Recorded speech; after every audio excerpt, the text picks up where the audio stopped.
Hello guys, welcome back to our new blog. তো সবাইকে জানাই শুভ নববর্ষ। আমরা অনেক লেটে ভিডিওটা ছাড়ছি। তো আমরা আবার সবাই মিলে একসাথে ঘুরতে বেরিয়ে গেছিলাম। দিদি, জিজু, সানু, পায়েল আর সানুর বোন ছিল। তো এক মাস পর সানুর পার্টনারকে পেয়ে গেছে।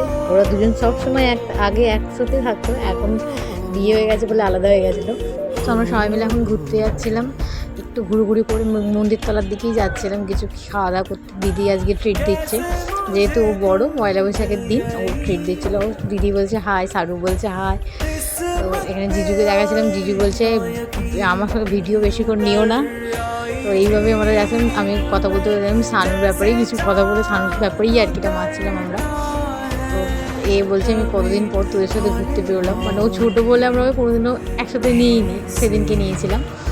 আর পায়েলের আমি সেম ড্রেস পরেছিলাম। আমি বলছিলাম পায়েলের আমাকে কেমন লাগছে, আর এদিকে হলো আমরা চারজন কতদিন পর একসাথে হলাম। তো এইভাবে বলে আমরা রাস্তা দিয়ে হেঁটে সবাই মিলে যাচ্ছিলাম। তো আমরা প্রচুর মজা করেছি, অনেক দিন পর মন খুলে এরকম আনন্দ আবার আগের মতন মনে হচ্ছিলো যে আমরা আগের দিনগুলো আবার ফিরে পাচ্ছি, এই কথাগুলোই বলছিলাম। আর পায়েলের দিকে বলছে যে আমরা সবসময় একসাথে যাই, ওরা সবসময় পেছনে থেকে যায়, এই বলেই আমরা এগোচ্ছিলাম। আর মনে পড়ে যাচ্ছিলো পুরোনো সেই যেখানে শুধু চারজন ঘুরতাম আর কতই না মজা করতাম, আর কতই না বেরিয়েছি, কতই না ঘুরেছি সেই পুরোনো দিনের কথা। দিদির কথা, দিদি যখনই আমাদের সামনে আসে তখনই আমাদের কান্না পেয়ে যায়, কারণ আমরা চারজন সব সময় একসাথে থাকতাম। সবাই বলে যে চারজনের বন্ধুত্ব দিদির বিয়ের পর হয়ে গেছে, কিন্তু না, আমরা চারজনে আবার একসাথে যখন হই তখন আবার আগের মতনই হই, কিন্তু অনেক দিন পর পর একসাথে হই। তো এই বলতে বলতেই কষ্ট হচ্ছিলো। তো সানু বলছে এই বাড়িটা আমাকে কিনে দেবে, আর তখন সবাই সানু দিকেই দেখে হাসছিল।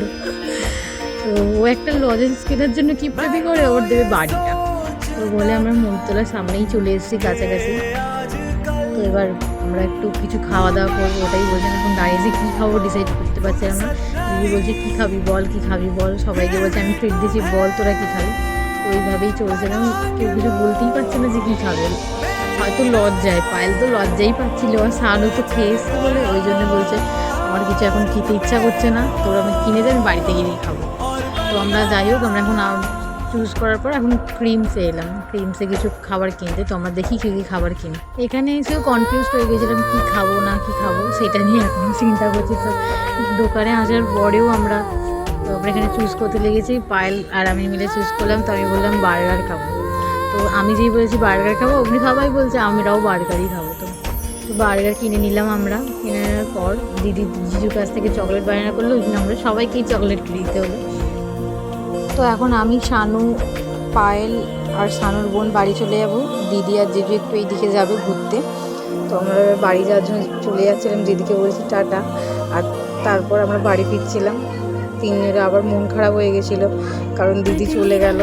তো এরকম আস্তে আস্তে বলি যে সানুর সঙ্গে চলে যাওয়ার পর সানু আবার একা হয়ে গেছিলো। আমরা তিনজন একসাথে হয়ে গেছিলাম, ওটাই দেখাচ্ছিলাম। সানু একা একাই হেঁটে যাচ্ছে। তারপর আবার আমি সানুর হাত ধরে নিলাম, বললাম যে আমি আছি, এখন তোর বাসে যা। তো সানুর আর পায়েলে আবার ঝামেলা লেগে গেছিলো, কারণ জিজু যেই চকলেটটা গিফট করেছে সানু পায়েলের চকলেটটা খেয়ে নিয়েছিল। ওদের সাথে তো আমরা একটা কথা শেয়ার করতেই ভুলে গেছিলাম যে সানুকে আমরা ঘর থেকে তুলে এনেছিলাম, আর সানু বলছে তোরা এত সেজে গুজে নতুন, আর আমাকে কেউ কিছু বলিসই না। গাইস, আমরা এখন কোথায় এসেছি? দিদির বাড়ি চলে এসেছি। অনেকদিন বাদে দেখা হয়েছে, সানুকে আবার মিস করছি। সানু এলো ভালো, নতুন টুইন্সে এসেছিলাম। আজ আমাদের পয়লা বৈশাখ চলছে, পয়লা বৈশাখ ব্লগটা আসেনি এখন। এই তো এটা শুনে জুড়ে যাবে। পয়লা বৈশাখের ব্লগ এসে চলে আসবে। বাই। কেমন